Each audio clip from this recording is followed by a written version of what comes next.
Hello and welcome. I'm Dr. Adam Dorsey, a psychologist in Silicon Valley, and I am the host of SuperPsyched, a podcast dedicated to supercharging your life. Each episode contains fun, high-quality interviews with experts looking at psychology from all angles. SuperPsyched is your tool to get more of what you want in your life and less of what you don't. I'm a happiness geek, and by that I mean I am obsessed with great ideas to increase happiness. Even the name of my podcast, SuperPsyched, is an outshoot of that obsession. And that's where today's guest comes in. I am delighted to introduce transformational teacher and happiness expert Marci Shimoff. Marci is a #1 New York Times bestselling author of multiple books. In fact, at one point, she had 3 books in the top 5 of the New York Times bestsellers list. Marci's books have sold over 13 million copies, including a book from which this interview draws a lot of information called Happy for No Reason. Marianne Williamson describes Marci as one of the most compelling people she's ever known, and I agree. I could have talked with her for hours. Marci is the real deal, and she does the work. Marci has personally tested and implemented habits that have increased her happiness, and I believe you can do the same. Marci shares a generous menu that includes several habits for you to try out, including a new favorite of mine, the appreciation game. So listen in as Marci and I engage in a lively discussion about happiness habits. Marci Shimoff, welcome to SuperPsyched. I am super psyched to be here with you, Adam. I'm really excited about getting to have a really great conversation. Ditto. I'm such a fan of your work, and you've become one of the most important voices in personal development. Being familiar with your work, I know that you've done a lot of work to be where you are now. How did you get into this area of work and study? And what were the early life experiences that perhaps as a catalyst nudged you to get into this area? Well, that's a great question. And there's an old saying that we teach what we most want to learn. Definitely. And that is certainly true in my case. I was born depressed. I came out of the womb with what I call existential angst. And I had a great family. I grew up in great surroundings. Everything around me was great. What wasn't great was inside of me. I just didn't feel happy. I felt like there was this sort of dark cloud around me. And I remember being 5 or 6 years old and watching Romper Room and feeling this heaviness in my heart that how could I be happy when there's suffering in the world? So it was one of those kinds of heavinesses. And throughout high school and my earlier years, I assuaged that I helped that painful feeling inside through a wonderful thing called sugar. And I know that one. A sugar addict because I did not feel much sweetness in life. And by the time I was in high school, I was probably 35 pounds overweight, very chubby girl, which certainly didn't add to any feelings of happiness. So when I was in my early 20s, Adam, I did what I think most people do, which is I set goals for myself. And I figured that once I reached those goals, then I'd have everything I needed to be happy. And I'm just going to share with you my 5 goals because I think a lot of people can relate. There were 5 of them. They were, I wanted to have a great career helping people. Mm-hmm. I wanted to have a wonderful husband or life partner, fabulous friends, Mm-hmm. a comfortable home, and the equivalent of Halle Berry's body. Wow. Now, I got 4 out of the 5. I do not have Halle Berry's body, but I have a healthy body for which I'm very grateful. And I will tell you that I worked really hard to get all my ducks in a row so that I could be happy. And I had a turning point moment. And my turning point moment was in 1998. I had, at that time, 3 books in the top 5 on the New York Times bestseller list. Wow. I had just finished giving a speech to 8,000 people. And I had autographed 5,432 books. My client had a massage therapist there to massage my hand so I wouldn't get carpal tunnel. Wow. And I felt like an author rock star. Totally. But I will tell you that after autographing that last book, I went back up to my hotel room, which was the penthouse suite that my client had gotten for me. And I walked over, it was in Chicago, and I walked over to these huge windows overlooking Lake Michigan, beautiful view. I took in the view and I turned around and I fell onto the bed and I burst into tears. And I burst into tears because I realized I've gotten everything I thought I needed to be happy. And I still feel this same emptiness inside that I felt when I was a kid. It didn't fill it up. And I know that sounds cliche, but it was such a deep experience of this is the end of the road. Right. I can no longer continue to fool myself into thinking that just that next thing is going to make me happy, because it does, but it doesn't last. It makes me happier for a little while, but it's not the real thing. And that's when I decided to go deep and dive into the study of happiness. And I interviewed all kinds of people who were unconditionally happy. And I interviewed all the researchers. And I found that I started practicing what they did. And it worked. I would say that I went from, if you were giving me a grade back then, I was a D+ in happiness.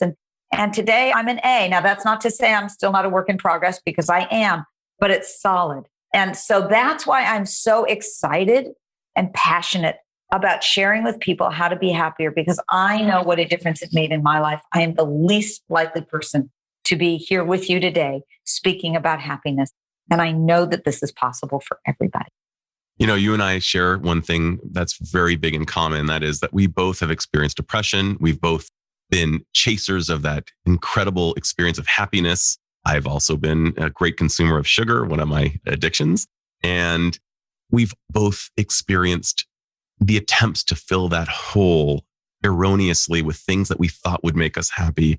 And one of the things that I know you know, but Dan Gilbert talks about a lot, is the idea that humans are horrible predictors of what will make us happy. And when we get to the end of the road, we are very depressed oftentimes by what we thought would make us happy. And I'm wondering, what are some of the practices or rituals that you do daily, weekly, or perhaps even monthly that really generate a huge ROI on the happiness factor? I am so happy to answer that question. But first, maybe you've shared this in the past with people, but I think it's so fundamental to a conversation on what habits am I using that I want to just backtrack a bit and speak about the happiness set point. Please do. Oh, yes. I love that. Was the thing that helped me get, oh, yeah, this is what it's all about. So, you know, as I know, you know, there's tremendous research in the field of positive psychology. And for me, the most interesting piece of the research is that we all have a happiness set point, and it's like a thermostat setting. No matter what happens to us, whether it's good or bad, we will tend to hover around that thermostat setting unless we do something consciously to change it. And this explains why you can have great things happen. This is what explains why people win the lottery and they are happier for a short period of time, but within a year, they tend to return to their original happiness set point. The same is true of people who have tragedies or challenges. We return to that happiness set point. So the set point is key. And here's how the set point is determined. It's 50% genetic. It's in your DNA. You're born with it. I was not born with the happy genes. It's only 10% your circumstances. That is such a small piece of the pie, yet that's what everybody's running around trying to fix to make their life better. Their circumstances only matter 10%. The other 40% is your habits of thoughts and behavior. And that's where we have the power to really raise our happiness. And I'm going to take it a step further than this and go a little bit out on a limb and say that 50% that's genetic, there are people in the field of epigenetics, scientists in the field of epigenetics, like Dr. Bruce Lipton, who wrote The Biology of Belief. And they will say that even your genetics can be influenced or changed when you change your habits, which says that up to 90% of your happiness set point can be influenced by your habits. The habits are key. The biggest difference between happy people and everybody else is that they have different habits. And so that's why I'm so glad you asked that question about what habits do I use? Totally. So we share that in common. So what are some of those habits that you have found most easy to implement and useful? So one thing I'm going to say about that is that I have found it's different for different people. Yep. I believe in taking a holistic approach to happiness. Yeah. And I'm going to give you what I consider to be sort of my framework for happiness.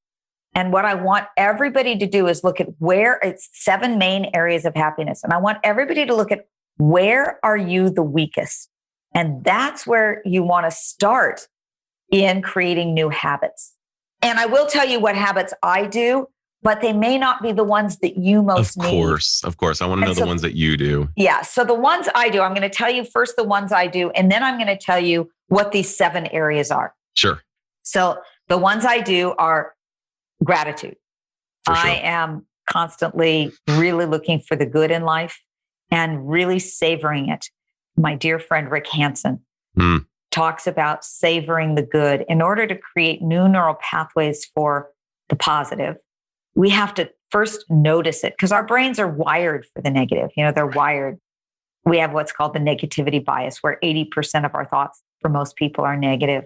We inherited this from our caveman ancestors. And what we need to do is flip that around. And the way you do that is, number one, you be on the lookout for the good. There's a lot of good out there. You got to look for it, though. And then number 2, you savor it for at least 20 seconds. That's how long it takes for the brain to register the positive so that you're creating new neural pathways to counteract the negative. So one of the women I interviewed for Happy for No Reason says she pretends she's the Academy Awards committee and her job is to give out 5 Academy Awards a day. And so she pretends, she is out for a walk and she goes, oh, that dog gets the cutest dog of the day award. Or she says, that's the kindest act of the day award. So it's just to actually notice it and then to savor it for at least 20 seconds. So that is one of my practices. And I do that all the time. But for me, another practice is I have to be careful. I don't have the biochemistry naturally of happiness. I can tend to have more low serotonin. So I do some exercises that raise the serotonin. And one of them is one you probably have never heard of. I've discovered it since I wrote Happy for No Reason, so it's not even in the book. And it's called a sunning meditation. Sun as in the sun. Yeah, I got it. This is in the sky. I learned this from a Chinitsung master named Gilles Marin. And it's the fastest way to help produce more serotonin naturally. And what you do is you go outside twice during the day and you find the sun, even if it's behind the clouds, it's okay. But ideally the sun is out and you close your eyes. That's a really important point. You close your eyes and with your closed eyes, you face the sun and allow the beams, the rays of the sun to come in and feed your pineal gland. And you do this for about 2 minutes. And then you imagine it going down your body as well, but feeding the pineal gland, it will stimulate the serotonin in your body. If you do this a couple of times a day for a couple of weeks, you will reset your serotonin. And this, by the way, also helps you sleep better because when you have more serotonin, it produces more melatonin, and melatonin is what helps you sleep. And the better sleep you get, the more serotonin you produce, so the happier you are. The research shows that actually your happiness today depends more upon the quality of your sleep last night than it does your marital status or your income level. Yeah. So these are some simple things that I do all the time. And they really, I know they sound so simple, but they really, really help. Can I give those 7 main areas so people can see where they're the weakest? And I'm going to ask you, Adam, you're going to be the guinea pig here. I'm going to ask you, where are you the weakest when we I'm happy to answer. Okay. So I know it's hard for people to remember 7 of anything. So I created a metaphor. I call it building your inner home for happiness. Great. And every home has 7 areas. So this home has a foundation, 4 corner pillars, a roof, and a garden. Brilliant. And here's how this relates to the 7 main areas of happiness. The foundation has to do with taking responsibility for your life and your happiness. It means not blaming, shaming, or complaining, not putting it out there, but taking it internally as your responsibility. So that's number 1.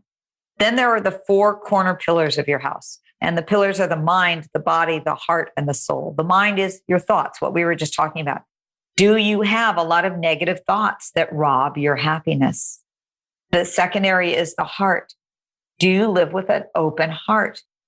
Every happy person that I have met or interviewed has an open heart. That means they have kindness, generosity, compassion for others and themselves. They have forgiveness. They have an open, flowing heart. Then there is the pillar of the body. Do you have the biochemistry of happiness? That has been my Achilles heel my whole life. I've not had the biochemistry of happiness. Do you have enough endorphins, serotonin, oxytocin, GABA?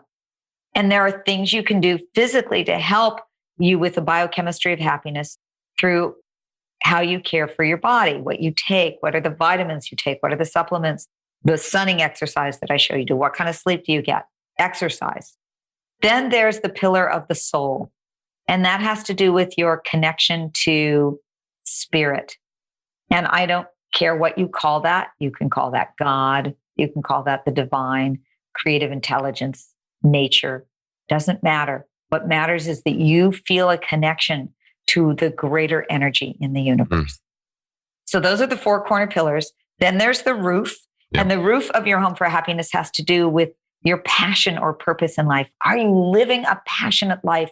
Are you doing what you're here on this planet to do?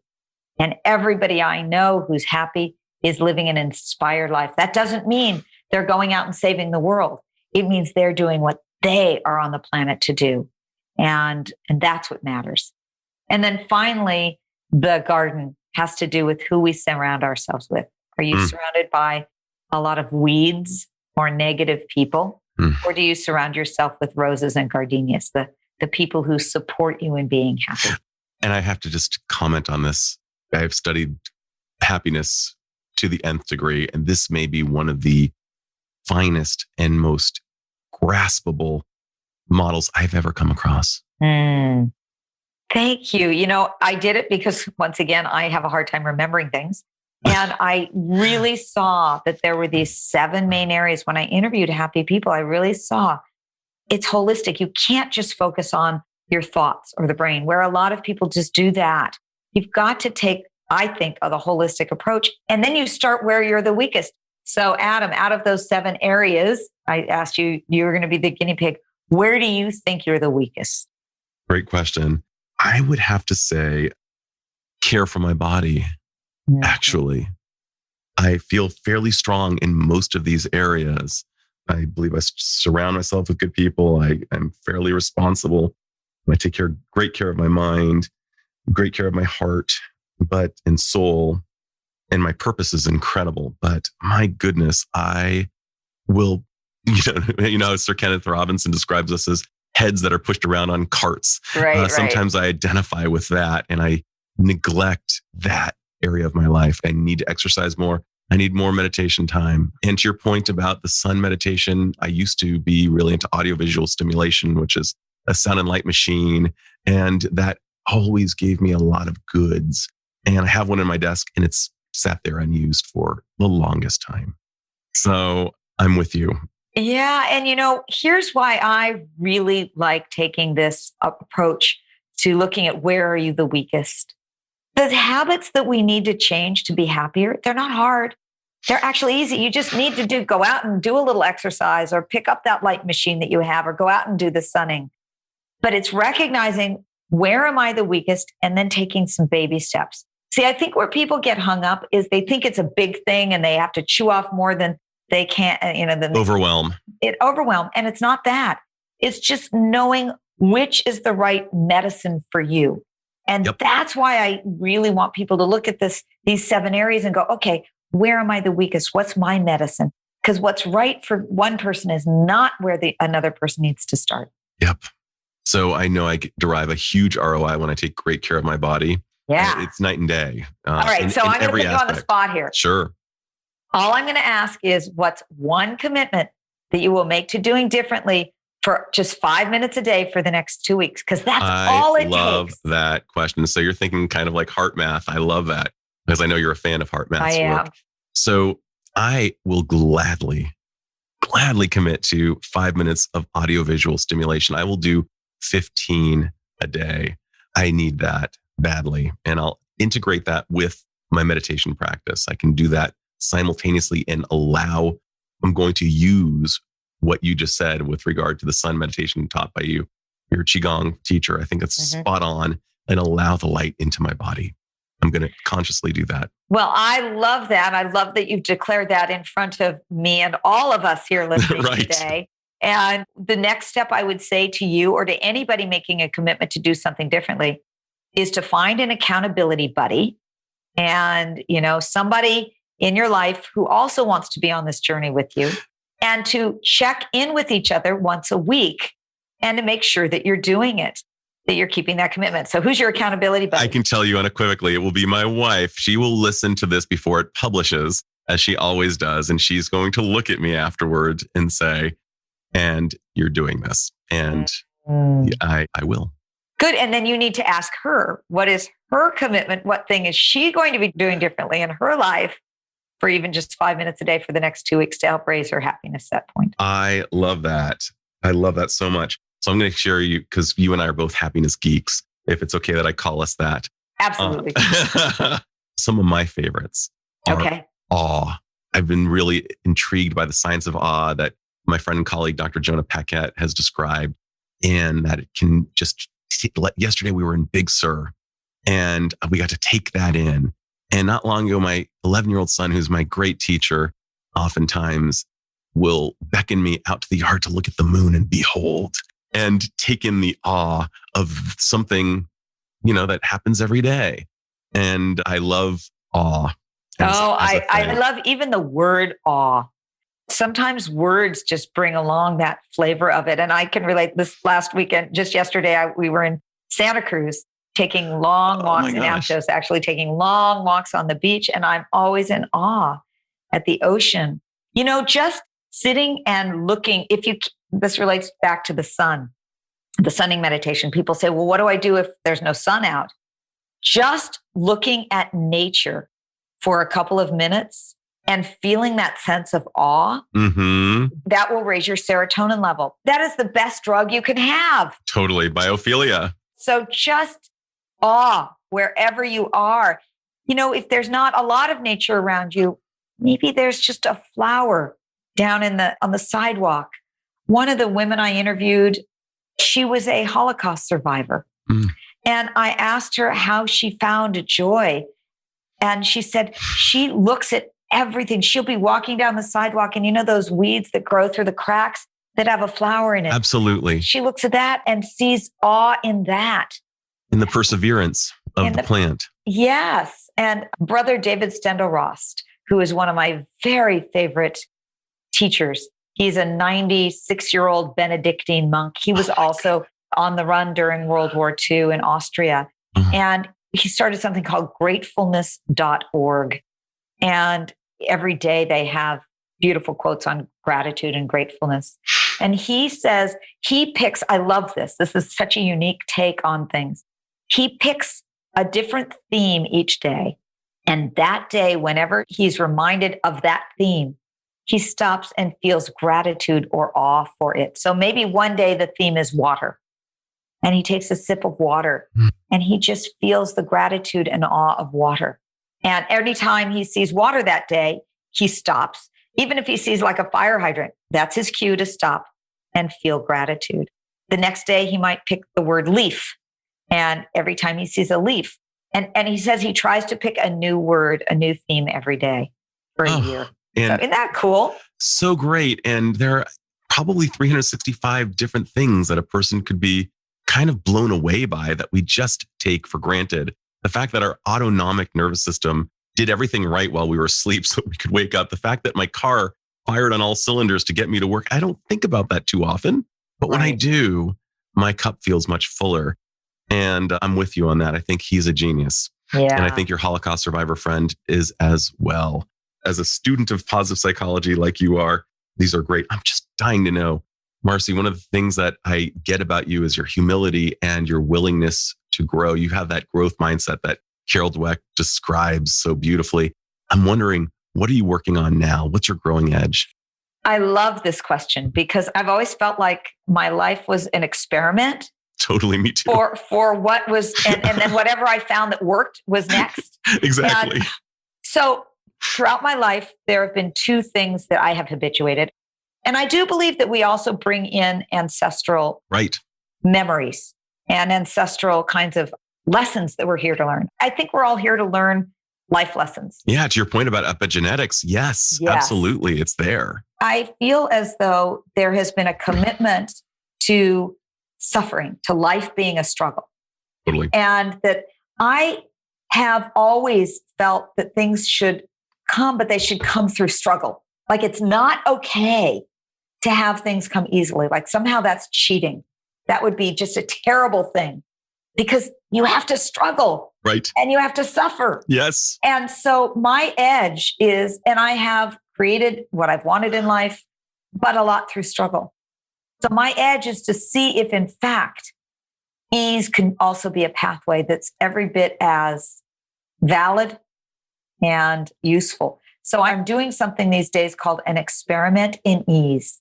And it has to do with seeing whether ease is a pathway to creating and getting what we want, if I can do that without guilt.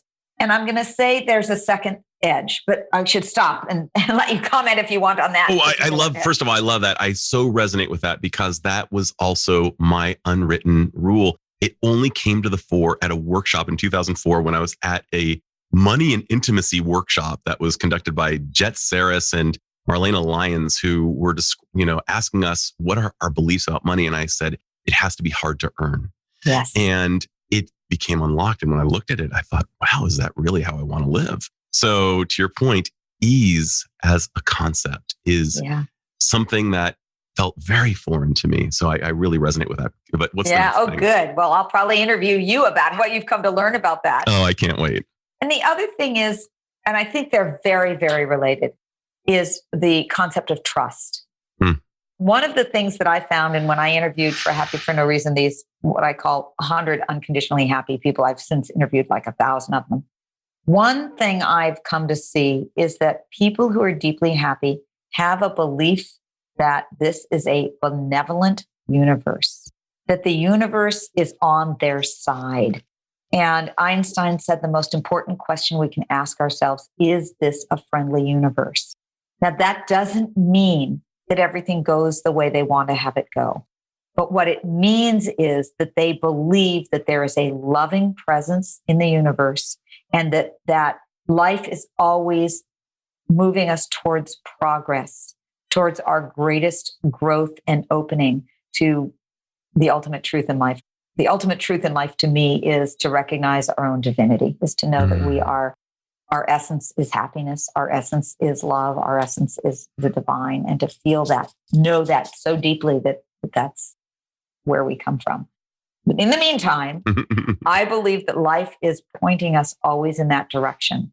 And so to have a sense of trust that life is for us and not against us, that is my other edge, is to feel as though I don't always know what's best, but that I can trust that whatever happens is for the best somehow.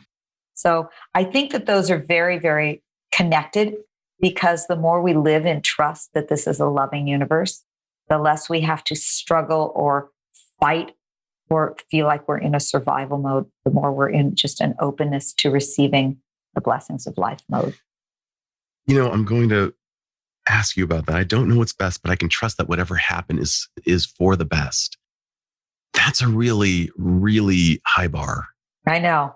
And I know. And my ultimate test is, how can you say that when there's horrible suffering here on the planet? Sure. And many people are grappling with it in the face of COVID, if they're under economic duress or if they've lost a loved one. And many people have found various aspects of the last year to be a massive middle finger in their face. Yes. And I wonder, how can that be applied, that concept? Yeah. And I am a work in progress on that. What I can do is two things. Number one is I can look at people who are living the most awake lives. And, I'll give an example is, His Holiness, the Dalai Lama, who I think has a truth that I strive to have. And many spiritual teachers from all traditions over the millennia. And they all actually agree with that. And I think, okay, well, if they're saying that, then there must be something to it. I mean, the Dalai Lama was driven out of his country. Right. He's undergone more suffering than most of us ever will. And he's one of the happiest people there is. And I believe that life is suffering, but I believe that the purpose of life is to recognize the divine grace in everything. So that's one thing, is I lean on people who have a bigger perspective perhaps than I do. And then the second thing is I just try it on as an experiment. So I ask the question, if this were happening for a higher purpose, or if this were happening for my greatest good, how could that be? So if you've lost your job, ask yourself, if this is happening for a higher purpose, what might that be? I've often found people say that even if they look back at the biggest crises in their life, they will often say it was also their biggest blessing. It was the biggest turning point for them. So rather than asking the question, which is a victim question, why me? Why did this have to happen to me? Yep. That takes on a victim mentality. Right. Instead, ask the question, if life is on my side and this is happening for me for a higher purpose, what might that be? And see what comes. You're tapping into one of my all-time favorite axioms, and that is that the quality of our questions determines the quality of our lives. Mm-hmm. And I like to think of our brains as having internal Google searches, the 60 to 70,000 thoughts that we have per day. So many of them are so poorly worded. And if we were to just attend to it with a gentle and loving red marking pen and say, how could I phrase this in a way that would yield positive results in my little Google search that I'm about to embark upon? And you just nailed it. I love that. I mean, let me give you a couple of other questions that I think are very, very helpful to have with you throughout the day. Oh, I love great questions. So instead of what's wrong with this situation, ask what's right with this situation. That's not to say we don't notice where things need to be improved. Of course we do. But so often we're ignoring what's actually right about it. And there's a saying that what we put our attention on grows stronger in our lives. When you put your attention on what's right with the situation, you will tend to get more of what's right. So true. So that's one question to ask yourself. And also hard to do, but very important. Yeah, what's right with this? And you could do that with everything. What's right with my relationship rather than what's wrong with it, For sure. And I think that you mentioned that your husband is really good at that question. He is. My husband is a brilliant psychotherapist. And I'm very blessed to have us be able to help keep each other accountable, to help each other, remind each other what direction to be facing in. Oh, you've got a great garden. We keep going. I do. And then here's the second question. That's a really, really great question. I find that people have a hard time with self-love. And I don't mean some airy-fairy kind of concept of self-love. Totally. I mean, taking care of ourselves. Yes. Because that's the core of it all. And so here's a question you can ask yourself a couple times a day. And that is, what's the most loving thing I could do for myself right now? Now, your answer may be something simple like I can go get a glass of water, or I can walk outside and get some fresh air, or I can call a friend and get some support, or I could start talking to myself differently right now. I don't care what the answer is. What I care is that you start making it a habit of asking, what's the most loving thing I could do for myself right now? I'm writing that down. If we could just make that a habit. In any case, you and I share something else in common with regard to the garden. You and I both take our relationships very seriously, whether they're romantic or non-romantic friendships. Not a lot of books in the self-help section or psychology section really attend to the idea of making, cultivating, and really maintaining high quality friendships. I'm especially interested in this idea. Dr. Murthy, the former Surgeon General of the United States, has determined that loneliness is at epidemic levels. And you've also cited some of that work on 15 cigarettes per day and a host of other detrimental things that we can do are not nearly as bad as the detrimental effects of loneliness. What can we do to cultivate friendships, make friendships, to maintain friendships? So I'm going to give you a couple of things. One is I so deeply believe in the concept of appreciation, and appreciating the people around us, I think, is the fastest way to build our relationships. And I do something called the appreciation game. Sergio and I play it together. And sometimes I do it with friends, my dear friends as well.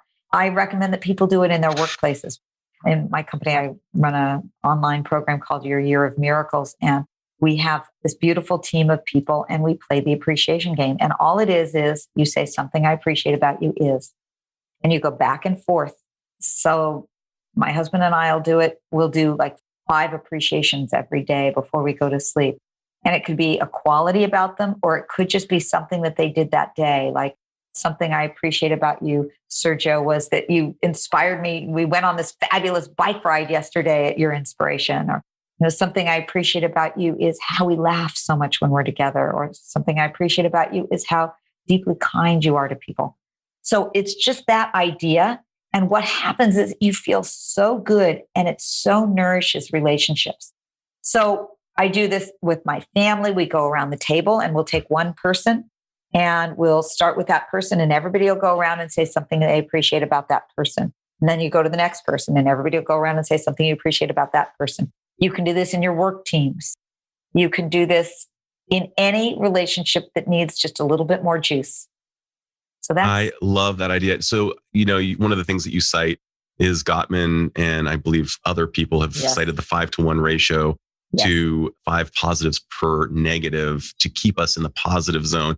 And I was recently speaking with Shafia Zaloom, a specialist on teenagers and children's mental health. They actually need an 11 or 12-to-1 ratio. And when I heard that, my jaw dropped. I thought about all of the times that I missed the mark. And it's funny how just hearing somebody's words can change one's life. I'm going to be doing the appreciation game tonight. We're going to be handing out Academy Awards for your friend. But I love the appreciation game. And you also mention in one of your books, what we appreciate appreciates. And I think that's one of the most important slogans. Yes. That neuropsychology is corroborating that idea. And certainly various interpersonal psychological research corroborates that as well. Yeah. Arvil Hendricks talks about it. And anyway, go on. Oy, I love this story. So let me give you my second thing about what to do with people with this garden. Yes. And that is, I have for many years now, I think almost 33 years, I think, I've had support groups. For me, it's been women's groups. And they're just usually 5 or 6 friends who are on the same page on things. And I have them for work-related support groups, and I have them for more personal growth support groups.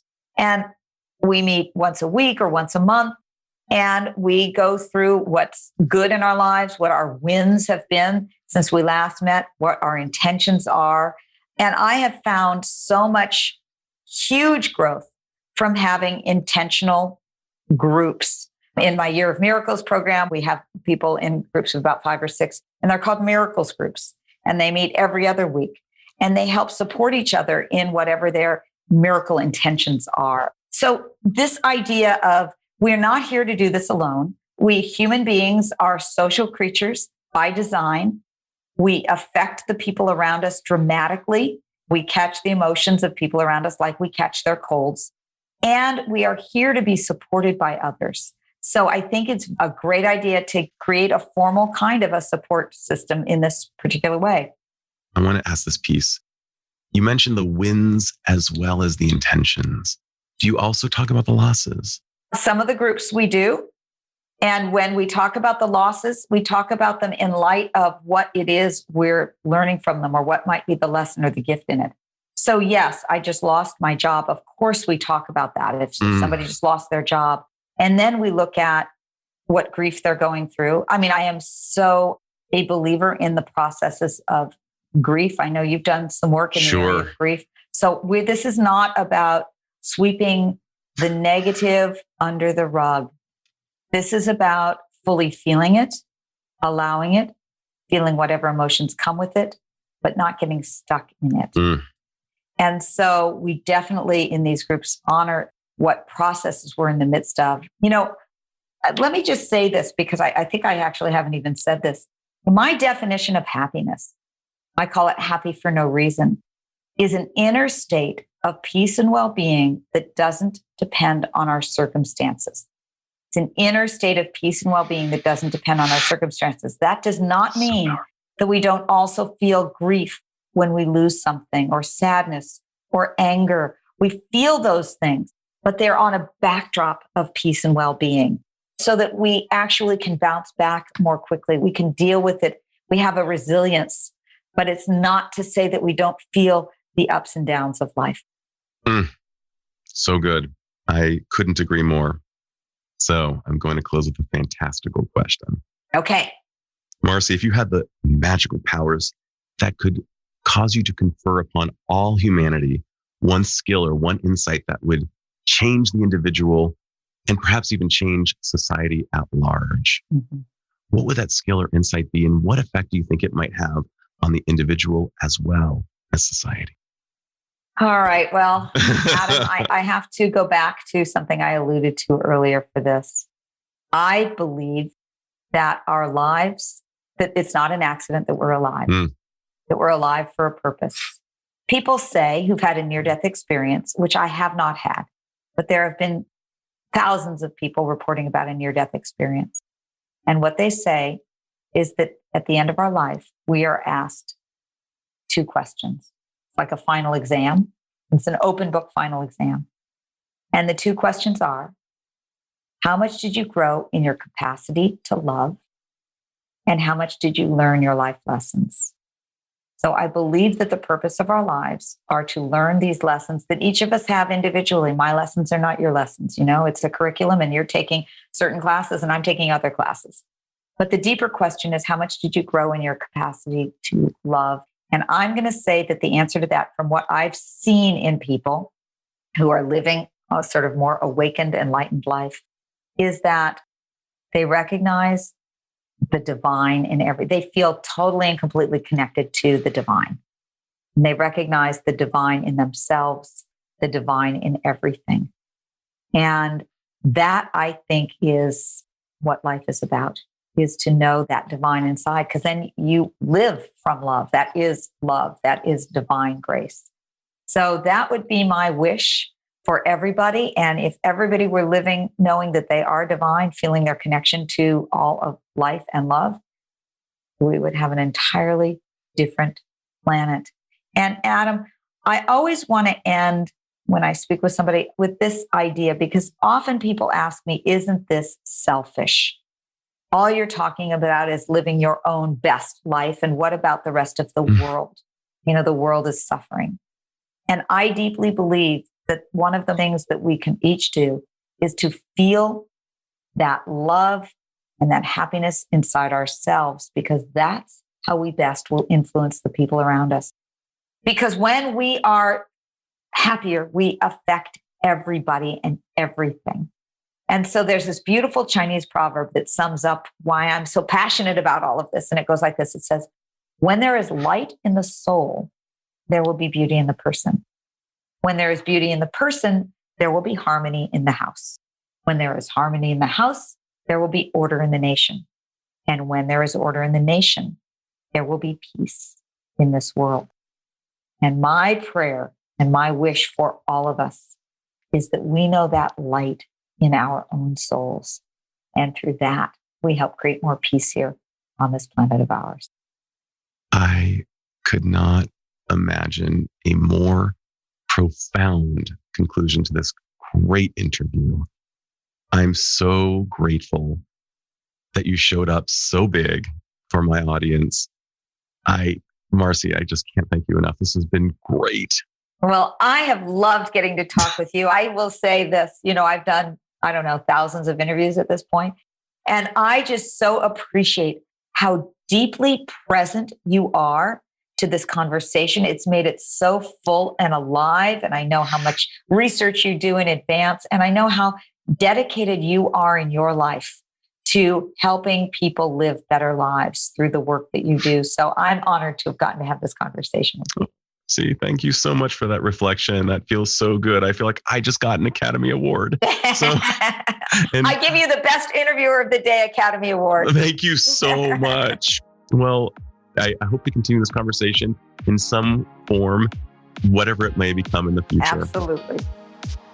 This is Dr. Adam Dorsey thanking you for listening to SuperPsyched. If you know anyone who might like it or who might benefit from listening, share it And if you liked the episode, please hit subscribe